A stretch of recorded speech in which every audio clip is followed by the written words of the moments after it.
Stocks close higher on Wall Street. The Dow Jones breaks a 5-day losing streak ahead of April retail sales data, even as U.S. Treasury Secretary Janet Yellen reaffirms that the United States could default on debt by the 1st of June. Asian markets open largely higher, while the SGX Nifty 2 is indicating a higher start for the Indian market.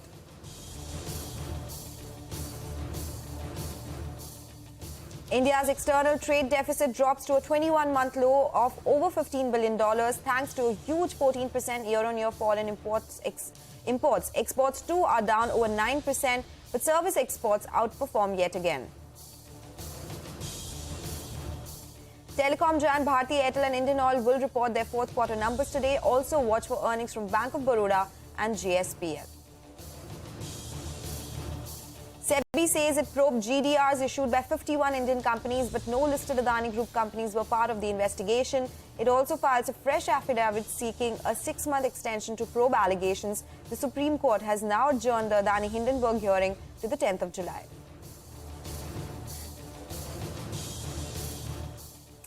Good morning in the Mumbai News Center. I'm Sonal Bhutra. You're watching Power Breakfast. It's a fresh new day, Tuesday morning. A lot to catch up on. But first up, as always, let's take a look at what the Asian markets are doing.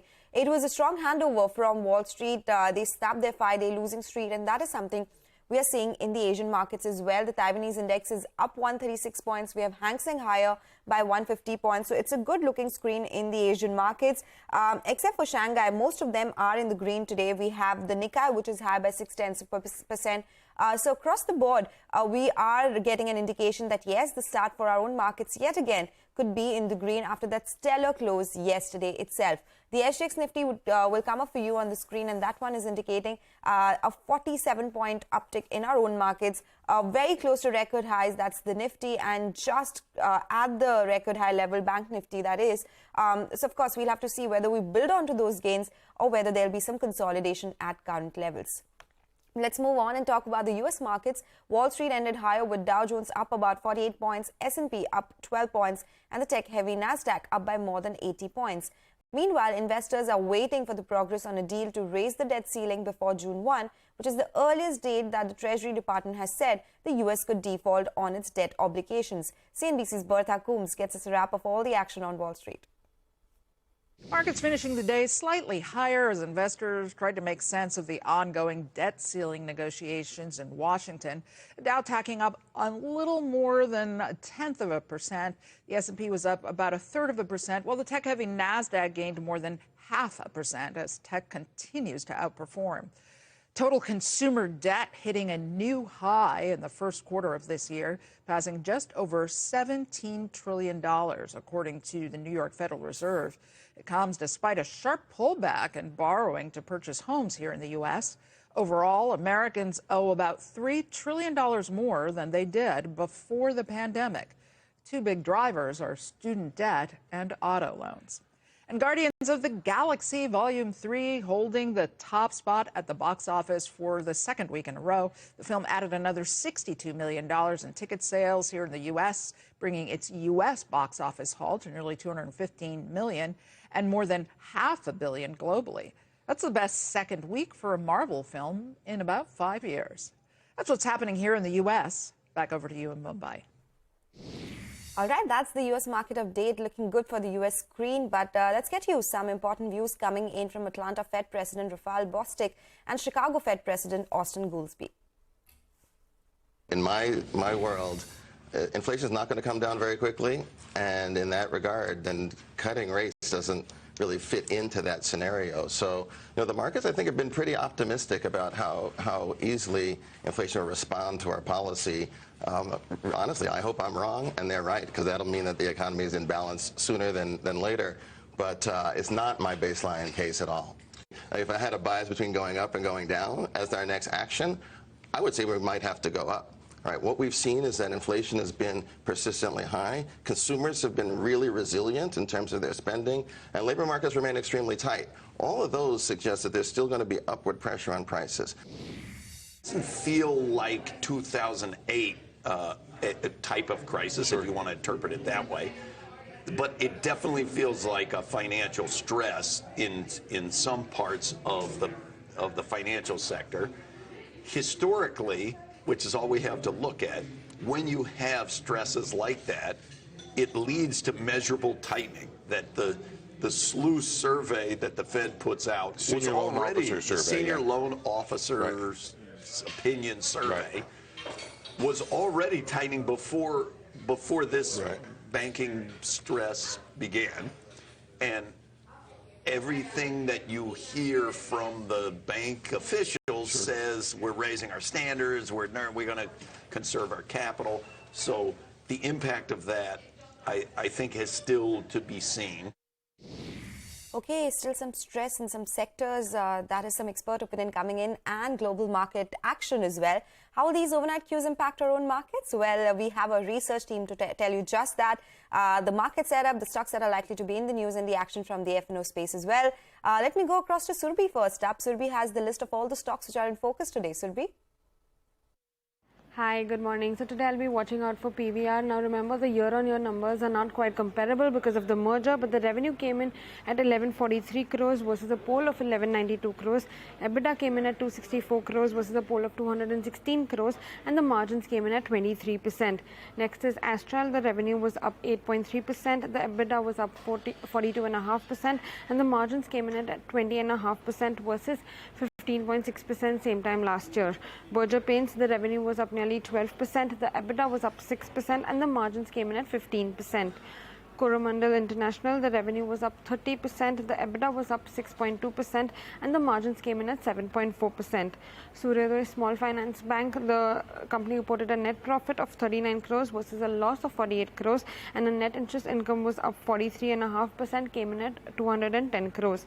And lastly, ONGC and Oil India will also be in focus as the windfall tax on crude petroleum is reduced to nil from 4,100 rupees per ton.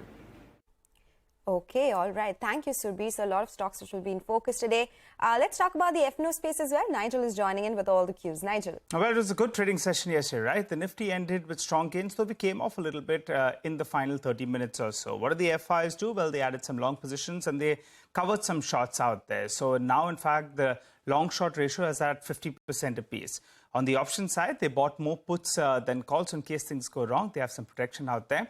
But it's heartening to see that they keep writing more puts than calls, telling you that in the near term, you like to see some sort of base in case we have a bit of a correction. It continues to remain a buy on dips market. Now, two strikes were very active yesterday, 18,400, 18,350. The premium out there between 50 to around 70 rupees approximately, and it added more than 70 lakh shares, 75 lakh shares between them. The PCR, well, it's moving toward the upper end of the bar, but you can't really short this market, given the kind of ferocity we're seeing on the upside. Though the PCR has now moved to around 1.34 odd. What are the levels then? Since there was writing at around 18,350, 18,400, you plug in those numbers, you get your support range, around 18,300 to around 18,313. On the upside though, the 18,550 becomes an important resistance level. And I say that because on the call side, the call that has the highest open interest is at around 18,500. Plug in the 50 rupees and that's how you're getting the resistance on the upside. But today, it will belong to the Financial Nifty Services expiry because that plays out the expiry on every Tuesday. The 19,600 call, well, that was fairly active in trade. Yes, so you don't see this amount of open interest built up, but more than 20 lakh shares getting added. Then the premiums around 50 rupees. So the broad resistance on the upside will be around this 19,650 to around 19,700. Yesterday, we went in that vicinity and we saw some bit of a pullback from there. So you like from a bullish perspective, you like the Nifty Financial Services to move above those resistance zone and trade about that. If that happens, then you're bracing for a good weekly expiry to play out. And as we know, in the Nifty Financial Services Index, you have banks as well as other big names like HDFC Limited. That's not part of HDFC Bank, but it's part of this particular index. For starters, though, the SGX Nifty, well, that was indicating a more or less a green start. So let's see how this goes. We'll be opening up closer to the highs of yesterday. Back to you. Okay, that's correct. Thank you, Nigel, for making sense of those F&O cues. With that, we'll slip into a break. And up next, India's external trade deficit for goods fell to a 21-month low. We'll get you all the details on the other side of this very short break. Stay tuned for that.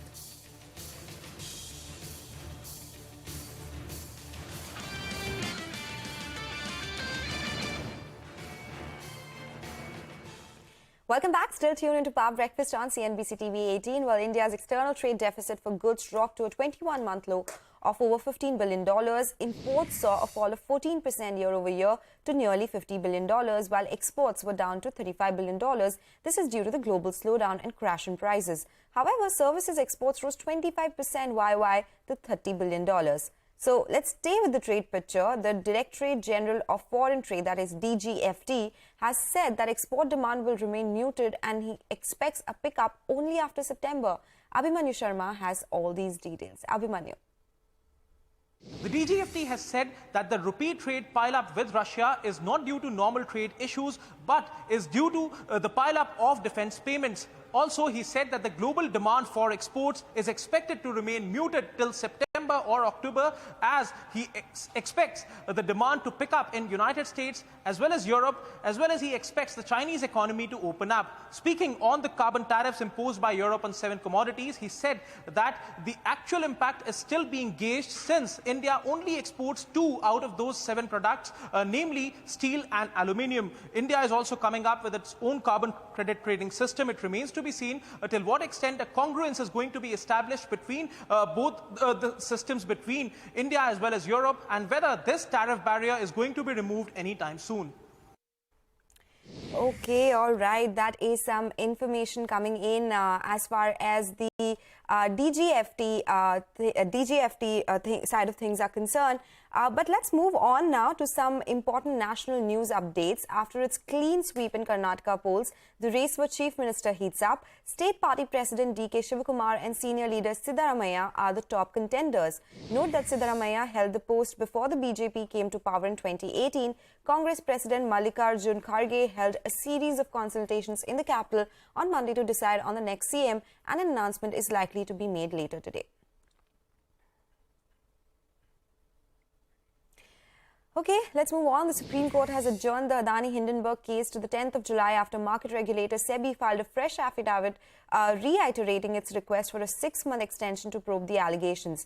SEBI has said that it has approached 11 overseas regulators in connection with a probe on minimum public shareholding norms, and the first request was made in October 2020. Ashmit Kumar is here with all those details. Ashmit. We've seen many off-the-cuff remarks, in fact, being shared across the bench as well, whereby comments were made as to by when and what exactly SEBI has been doing as far as these allegations are concerned.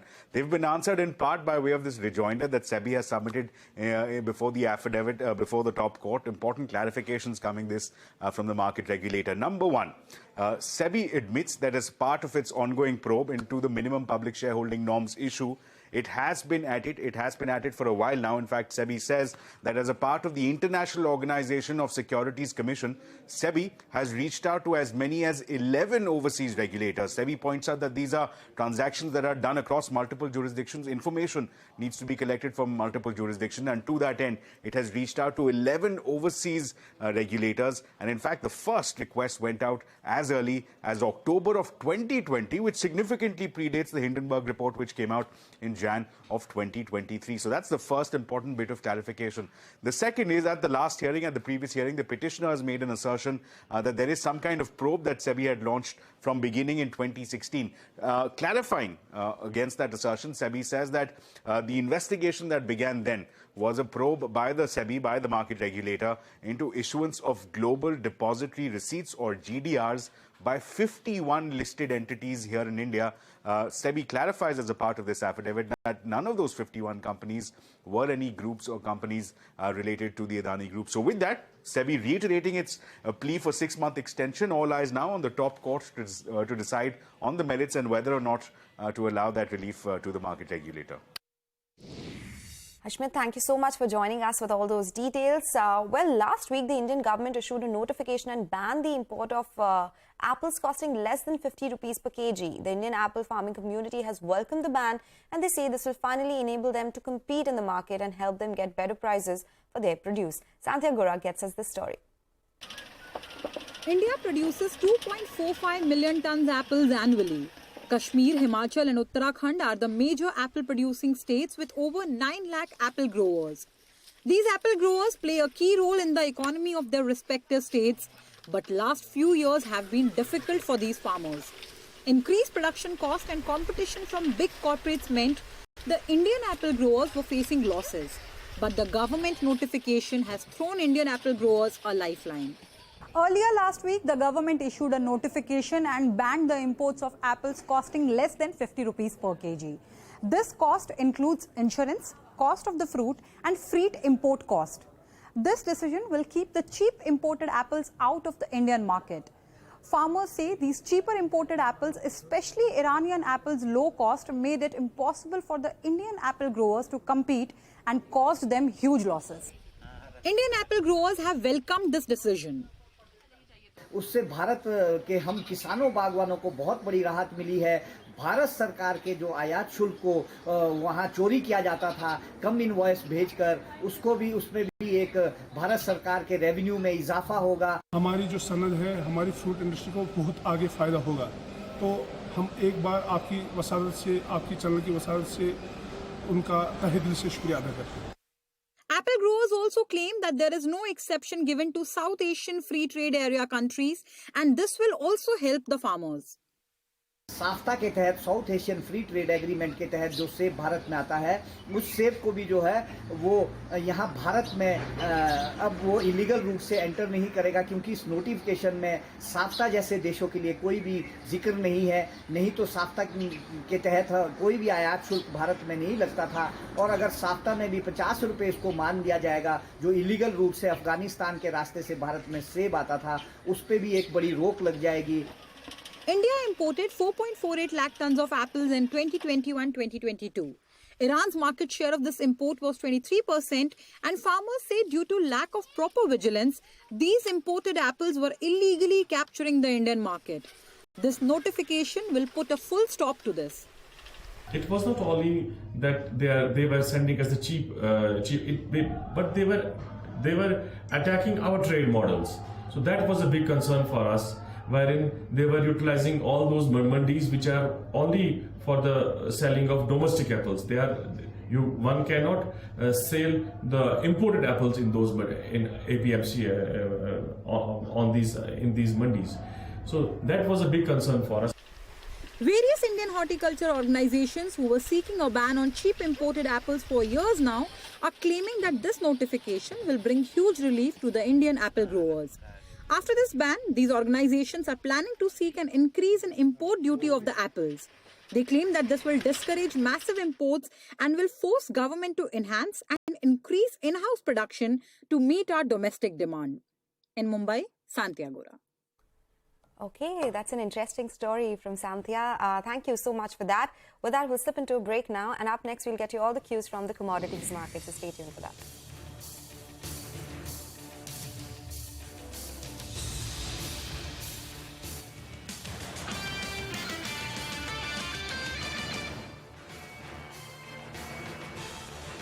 Welcome back. You're watching Power Breakfast on CNBC-TV18. It's time to talk commodities now. Manisha Gupta is joining us for all the update as always. Hey Manisha, good morning. Morning. Thank you for that. Well, I'm looking at the crude oil prices, which did see a gain of 2% overnight. This is after 14% of a decline in the past 4 weeks.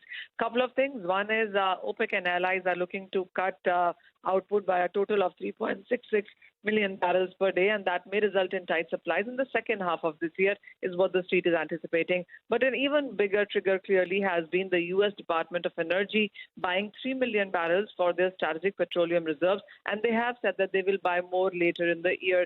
That buying from the U.S. is expected to support the prices. And then there are conversations on how the G7 countries are looking to announce measures on the third parties when it comes to buying of crude. So there could be some more sanctions coming in, is what has added some more premium to the prices there. But it has been a good session for the metal prices also. Copper is off its 5-month lows. You also are looking at iron ore prices being bought quite strongly, 5% of gains onto that one. Aluminum is off its 3-month lows as well. The metals have risen because of the liquidity injection that has come in from China, and expectations of more stimulus from China is keeping many of these metals in the positive in Asia. Okay, all right. Thank you, Manisha, for that. That is all the update that we have from the commodities market. Let's talk about some important global updates now. Turkey's benchmark index, Borsa Istanbul, fell over 6% on Monday, with the banking index alone slumping over 9%. This comes amid uncertainty around the presidential runoff and concerns that the Turkish central bank will continue to cut rates if President Erdogan is elected back to power. The Turkish lira reported its largest percentage drop in over 6 months to end at 19.67 against the US dollar. All this after the Turkish Electoral Council officially announced a runoff vote as both presidential candidates failed to cross the 50% threshold in Sunday's polls. Of course, this is a developing story and we'll keep getting you more updates on this one.